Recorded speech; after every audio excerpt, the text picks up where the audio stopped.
Chapter 7. The Halfway House. Since I knew when and where Frank was going to be when he arrived in town, I had a big surprise for him. Me and his best friend were waiting for him at the halfway house. Boy, was he shocked when he saw us. This was one of the many visits that we made there. Frank was getting ready to check in. He gave me a lot of paperwork from the prison camp to take home. Frank had mixed feelings about this halfway house. First of all, they told him that he couldn't have his same job back. Frank was so upset, he wished he was back at the prison camp. The only good thing about this place was that we can go and see him because it wasn't far from our home. He filled out a cop-out form and sent it to a staff member. The following is my interpretation of this request. During the intake process, he was told that he couldn't have the same job back because he was a third-party risk. Frank was devastated by this decision. He stated in this request that they should consider the following chain of events to allow him to get his same job back. Frank went on to say that when he got in trouble, he let his boss know. She was understanding and didn't look at him in a bad light, and appreciated the fact that he didn't want to leave her stuck. Because of his pending incarceration, before Frank went to the prison camp, he trained new employees to fill in for him while he was gone. Because of the acceptance of responsibility, his boss promised him that this job would be waiting for him after he paid his debt to society. Frank went on to say that before he was indicted, he worked at the video store. While he was being investigated, he worked at the video store. While he was on bond, he worked at the video store. And while he was waiting to self-surrender, he worked at the video store.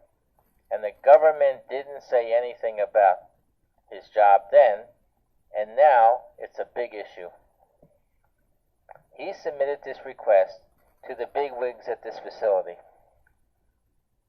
Frank called me and told me that they wanted to talk to him in the main office. He called me later and told me what went down at this meeting. He felt like he was on trial again. His bench trial took less time. I'm going to call the staff member that questioned Frank Mr. W. Frank was being questioned like he was a career criminal. Frank told me that this interrogation went on for about an hour. The following is my interpretation of what Frank told me. Mr. W. asked Frank if he was proud that he owed the banks over $200,000. Frank told Mr. W. that he knew what he owed even before the government said that he did. Mr. W. told Frank that he has some credit cards, and it is people like Frank that causes him to pay a higher interest rate. Frank then told Mr. W. that he was also paying interest on the credit cards that he got. So far, I think that Frank was answering the questions okay. Next, Mr. W. asked Frank, did his offense take place where he worked? Frank told Mr. W. that the business was not involved and there were no co-defendants in his case. Mr. W. didn't like Frank's answer and asked him to give more information. Frank told him that they used evidence seized from his home to convict him and not from the video store. Mr. W. asked Frank what information did he use to get credit. Frank told Mr. W. that he used false information on some applications and true information on other applications. Mr. W. didn't seem to care what Frank said. He just kept looking at his criminal record like everybody else does.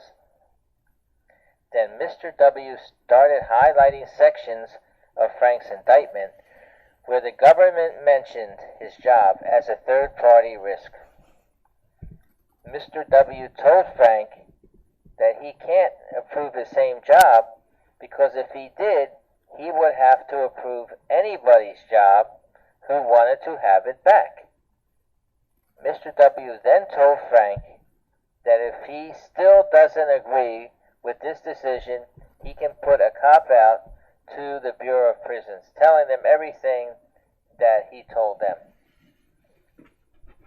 Mr. W. also told Frank that if the Bureau of Prisons overturns their decision, then they will let him have his same job back. Frank contacted the Bureau of Prisons with the information from the Mr. W. interview and a letter from his boss at the video store verifying his job.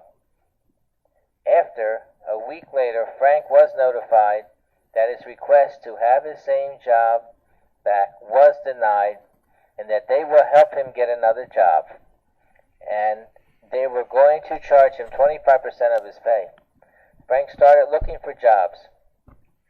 It seemed like every job that Frank tried to get was turned down. Finally, Frank got a job as a tour guide for the Dickens exhibit at one of the big department stores downtown. When he went to work, he wore a costume from the 1840s London. Frank really liked this job. Since this was a seasonal job, it fitted right into Frank's release plan.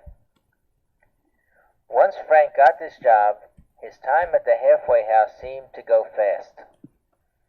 Besides visiting Frank at the halfway house, we even went to the department store where Frank worked. He gave us a private tour of the exhibit, which depicted London in the 1840s with Dickens characters, with animated, lifelike figures, and cobblestone streets.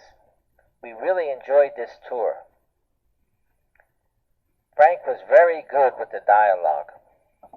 He made you believe that he really was one of the descendants of the characters in the story. He was telling everybody he called himself Frank Fezziwig. By the end of the tour, I asked Frank, was anybody in your family named Fezziwig? He said, no, Marie. I made it up to give the show credibility. Frank told me that he was going to be home soon. According to the way the days fell on the calendar, he would be released on New Year's Eve.